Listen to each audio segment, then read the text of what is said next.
Hello, welcome back to my channel. I'm Isabel. I am Isabel Reads and Writes now because I've changed my name. I realised that half of the content I wanted to do was about writing and it didn't come through in Isabel Reads. So we're now Isabel Reads and Writes. Welcome. Today, as you know from the title of this video, I am going to be doing the AuthorTube Newbie Tag. I found a couple of lists of questions, some from 2018, some from 2021, and they've changed a little bit across the years, but I picked the ones that I felt like I could answer well, and I've made a little collated list of my own, so you can get to know me a little bit more. Maybe I'll learn more about myself from doing this video. But here we are, we're sat on the floor. We have my awesome library sign, and we're going to get going. Question 1. If you were a book, how would you pitch yourself? So this is the only one that I actually had to write in advance. I didn't think I could just do it on the fly. It's only a little teeny thing, but here we go. If I were a book, how would I pitch myself? And I've got an honest, down-to-earth and eager adventurer with a passion for creating and a hankering for learning that can never be satiated. I'm trying to think of myself in good terms. Good terms. We've got to love thyself. There's me. Question 2. What do you usually write? So it's kind of changed over the years. When I was younger and I wrote a lot more than I do now, but in a different way. I did start writing a novel when I was a teenager. It's the same novel I'm now revamping, and I'm actually going to write it as my first novel. But so I would write that. But I also I had a lot of complex feelings. I had a lot I had to process, and it used to just kind of splurge out of me as like spoken word poems. So I have absolutely tons and tons and tons. If I've kept them, I'm not actually sure. It would just kind of like come out of me like word vomit, and I wouldn't be able to actually process what was happening to me properly until I'd done it. That doesn't really happen anymore. I don't know whether that means that I have just grown better at processing my emotions within myself rather than having to just get it out. I don't know. I might go back to writing some spoken word stuff. It would be really nice. I probably won't share any of it on here because I was a teenager. So it's not about whether it's good. It's kind of like, I want to leave that part of my life behind, you know? I'm not going to bring it all up. We're living in the moment. We're here. We're doing this now. Let's keep going. That question actually was, what do you usually write? And I forgot to answer it. So that was what I used to write, but what I now write is still the same thing. Like I said, I'm writing my fantasy novel. It's a completely different novel to what it was when I was a teenager. And I should hope so, because that was 10 years ago. But for now, and at the moment, fantasy is my answer. I'm writing fantasy. And I'm having a great time. Question 3. What's something you'll never write? I don't want to ever say never, because never is a very definitive statement, and people will most likely go back on their nevers throughout their life. What would I never write? Possibly crime fiction, because I don't know whether that's just because I'm intimidated by how I feel like I should know a lot more things to do crime fiction. There are some people outside deciding that now is the time to dig up the path. So I'm sorry if you can hear tap tap tapping. But yeah, I'm not sure whether I'd ever write crime fiction. I love crime fiction, and I've like drunk in crime shows till I'm blue in the face, but I don't know whether that's just me telling myself that I'm not good enough for that. So we might have to scratch that. I think my final answer is never say never. So, possibly nothing. Question 4. What is your best writing skill? So far, I think based on how I'm doing at the moment, and I'm going to partly base this from university as well, is I would say initial edits. But I've not done it on my own work for some time. I used to help my friends by editing their essays. I would try my best to edit it and not lose their own voice throughout, and I would just kind of help with like grammar, sentence structure, making it sound more academic. But they would, all of their content and their author voice would still be in there. I've been doing a little bit of that recently as well. I think picking out things that don't sound like they would be said in real life, or finding ways to say stuff that's more digestible for the reader. Just stuff like that. Basically, I think my answer is editing, which isn't the initial writing skill, like actually physically writing the words. Sorry. But I think it still classes as a writing skill because it's part of the writing process, which I'm not at yet for my project. Gosh, I'm losing my voice, aren't I? Hopefully we're back. No? Are we just going to have a croaky voice? We might just have to have a croaky voice. Question 5. What is your biggest writing struggle? Getting the words down on the page. Starting the thing is my biggest hurdle, and it has held me back even for 10 years at this point. Something about the empty page and not having already done it is intimidating. So it's getting that first draft in, because I think once you've done a first draft, you know the story so much better than when you started. And I think I'm not very good at planning, because the story tends to come to me when I'm writing, but I'm not very good at starting to write because I don't know what to write about because I haven't made a plan. So I'm kind of a little bit lost in that respect. One of the questions later on is, I'll say it now, it's the plotter, pantster or plantster, and I think I'm a little bit of all of them and I'm none of them. And it's possible that is everyone. Because I suppose even the people who have a detailed outline, I think it was probably Sanderson, because all of his lectures are in my brain. He said the first draft, a planner's first draft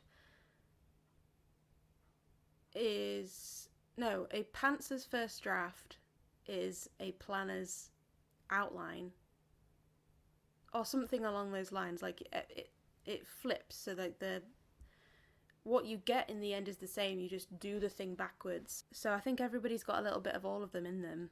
Even if you have the most amazing outline, it could change when you're writing it as you get to know your characters, because people say about how their characters kind of like do stuff they don't expect and they get annoyed by them and stuff like that. So I think it's a lot, and there's never any black and white in the world, is there? There's always that kind of like wiggly grey bit of everything. So I guess my biggest writing struggle, as was the question, wow, is definitely just actually getting that first draft done, because it's been holding me up for so long. So yeah, the first draft, getting the words on the page, that is the biggest writing struggle, which seems to be a silly thing to have a struggle for as a aspiring writer, but I don't think I'm the only one. So I'm not going to try and let that dishearten me.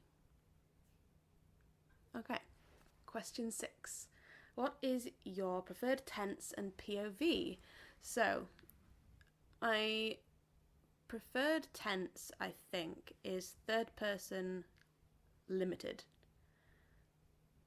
Because I like the idea that you're seeing the story only from that character's point of view, but you don't have that I feel this, I feel that, I feel this. There's nothing wrong with first person. You definitely get, I think first person is a very, very personal point of view, obviously, because it's coming directly from them. I did this, I felt this, I saw this.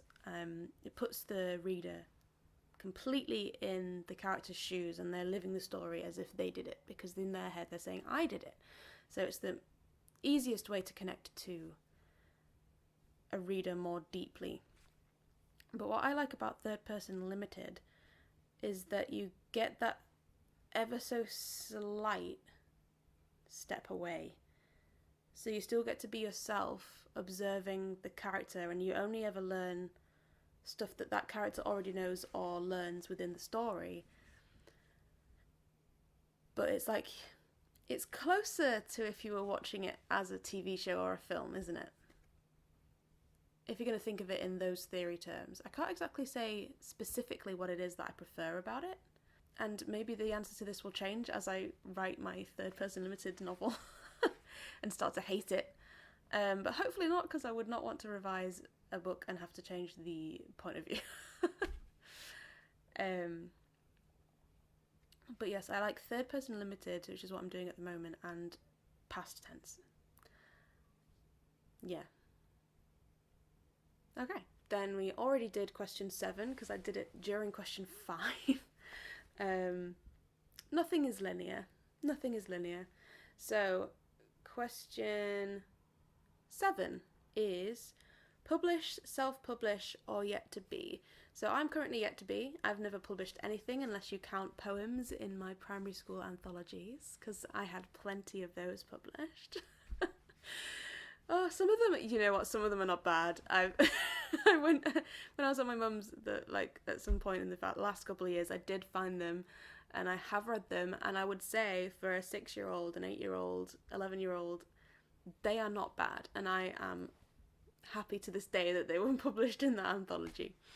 Anyway, I have no idea is the answer to this question. It would be great to be traditionally published. I think that would be fantastic. You have a lot of people then working on your behalf to try and sell your book, to try and get it going, and you've got a big name on there. It helps with the selling of it all. But you do relinquish a lot of the creative control, which you get to have as a self-published author. So I'm undecided, and it also depends on whether anybody would even buy it.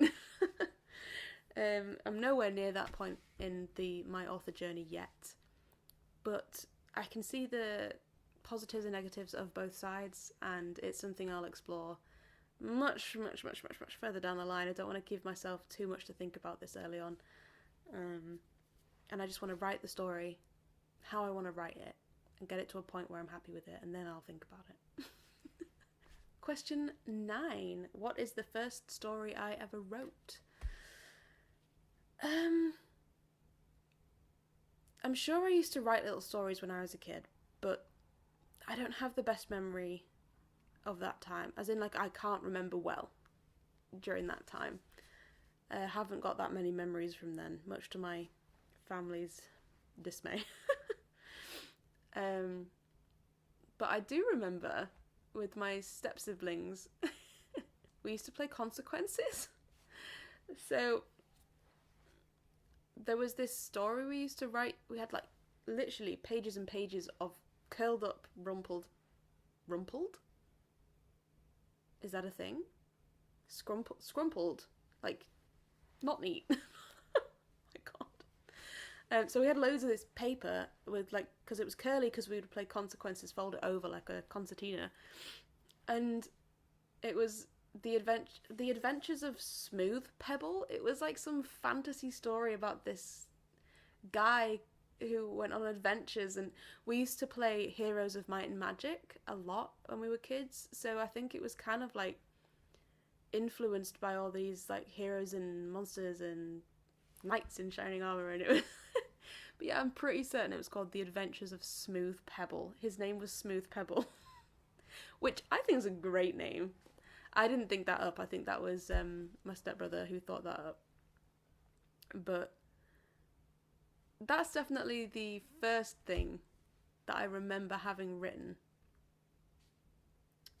So yeah, It was a really solid, very long, thought out game of consequences between me, my stepbrother, and my stepsister. And I'm sure it was magnificent. It would be difficult to read because their handwriting was terrible. Both of them. Their handwriting was awful. It was tough to read it back I found it once when I was older. I don't know whether I gave it to them or kept it, but it was a tough read because you just couldn't read it. We were very little. Question 10. When did I start writing? Well, as this has kind of been answered throughout the whole thing by accident, hasn't it really? I was writing poems in primary school. I was writing stories with my siblings when we were kids. I was writing to process my emotions as a teenager. I was writing at university, writing scripts and plays, and the same thing. I was writing scripts and essays at university, and now I'm going back to writing a novel. So I think it's kind of always been there. And that's a really generic, boring answer. But it has. It's just kind of always been something that I've done. And well, even at college, I'd written some of my little spoken word poemy things, and my teacher suggested whether I wanted to pursue creative writing at uni as a joint honours with theatre. I didn't in the end. I started off doing a joint with film, and then switched unis and went straight theatre because they didn't have a joint with film. But yeah, it's just always been something that came naturally to me, and it has always been there. And I have pursued many a career path so far in my whopping 26 years. But writing has always been there underneath all the other things. And I think at some point you've just got to fall back on the thing that you actually like the most. And for me, that's writing, reading, literature. Just love it. Just love all of it. Question 11. What is my writing schedule? There is not one. I have not yet got one. Because my shifts at my part-time job can start anywhere between 6:30 and 3 in the afternoon. So I can never have a standard schedule if I'm still doing my part-time job. But even then, I usually don't end up actually sitting down to write until the evening or quite late into the night actually. Last night I started writing at 9:30 in the night. I don't think I'll ever be a get up and write in the morning kind of gal. I have found that I'm best doing like my bits and bobs in the morning. If I have like days off, I will spend time in the morning either reading or doing house chores or something like that, because I think I like to get something done in the morning, and it never really feels like I want it to be the writing. Then in the early afternoon, I'll quite often sit down and do some kind of admin or anything like that, or work on a video or something like that. And then after dinner is usually when I start to write, and so it doesn't leave a massive window for actually writing. But especially at the moment, I'm doing Camp NaNoWriMo at the moment. It's April, and I have set myself little goals for every day, and they're not big goals, they're bite-sized chunks because I'm just getting back into everything. I'm just trying to find a flow, and so at the moment I'm writing when it feels right. And eventually, as I want to be a professional author, I'm sure that will change. But for now, when I'm just getting all started and getting into it and everything, I'm definitely just letting it happen. I don't want to force myself and then be unhappy about it in the end, and then stop for a month because I've burnt myself out. So I'm taking it slow, finding a groove, finding a vibe, getting into the flow, and then hopefully the flow will take me. Whatever. Question 12. Computer or handwriting? Computer.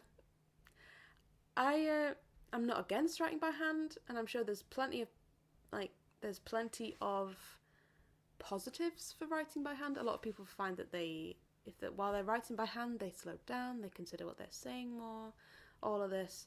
but my hand hurts so quick. And if I had to write by hand an entire novel, I just wouldn't do it. I know myself, I would not sit down and I would not do that. I just would not. So computer all the way. And also my thoughts usually go far too quick for my hand to catch up. Because I'm dyslexic, I had a dyslexia test when I was in college. I was much later diagnosed. I knew there was something wrong. Not that dyslexia is a bad thing, but I knew in myself I wasn't able to do what the other people in my college classes were able to do, and I wasn't able to do it as quick, and I knew there was an issue. So I got tested. I have dyslexia. Woohoo! But on the test, my writing speed was one of my lowest scores. So that'll be why I never finished an exam. I never wrote the last question of an RE exam in my entire life. That's a fun fact. Which is all. This is gonna sound like such like a, oh yeah, I love myself moment. But I just think it's quite impressive that I never wrote the last question of an RE exam, that question that had the most marks, and still got an A at the end of my RE GCSE. And I think quite proud of that. But no, it's because I just never got there. I ran out of time, and because in school I was in top sets and I did well and I was articulate to an extent, and none of the teachers ever really thought there was a problem. And it was when I was in college and I came to the conclusion myself that there was something, and there was. And by the time I'd got the diagnosis and I got the extra time, I never had an exam again. So it was kind of pointless, but no, I just never reached the last question because there was not enough time for me because I wrote too slowly.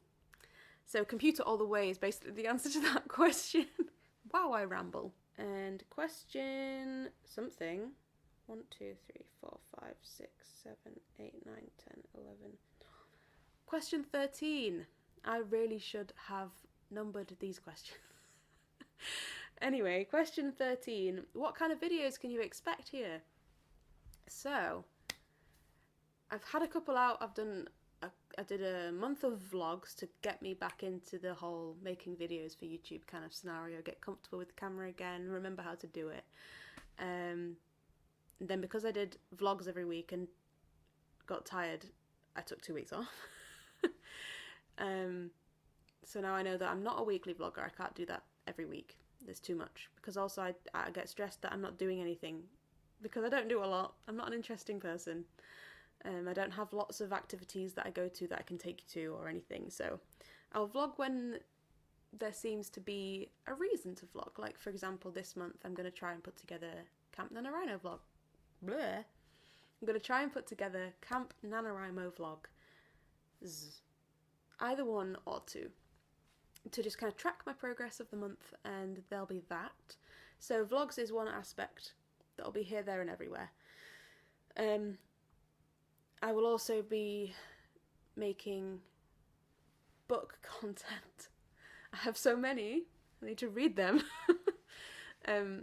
So yeah, there'll be reading content, as is Isabel reads and writes, so there'll be reading content. It'll be like me talking about the books that I've read, and you know, what you'd expect from a booktuber. But I will also be making content about my journey into writing. I would like to make some content about the theory of writing, different theories, aspects, things that go into writing, and document me learning that stuff. Because I can't for the life of me remember stuff that I learnt in English in school. So I'll have to relearn that stuff. I'll make content about that. And also I will be making content about my progress with my writing projects. So it'll be kind of a little bit of a mix of everything, really. And I'd also quite like to want to get a few people who might be willing to join in. I'll do some read-ins lives, write-in lives, just productivity lives. It can be your body double, my ADHD people. Oh, we need a double. I always need a body double. I don't know. I'm surprised I'm in here by myself doing this, but then again, I'm looking at myself in the little thingy screen, and it's like I'm sitting with a person. So I suppose it's kind of like I'm sitting with someone, but I'm just talking to myself. Strange. What a weird world we live in. Just sat here talking to myself. Anyway, so that's the type of content I'm hoping to create. Just a mixture of the things that I like, and I will make it if it makes me happy. There you go. If it makes me happy, I'll make it. And the last question, which annoyingly is question 14, I didn't think that I could make a round number. That would be silly. What am I most looking forward to? I think what I'm most looking forward to is being able to continuously make something that I'm proud of, and whether that be the videos, whether that be the actual writing, whether that be the books that I read. I want to be continuously doing the stuff that I'm proud of and doing the stuff that makes my soul happy. That's what I'm most looking forward to, is feeling like I'm doing something for me and doing the right thing for me, finally.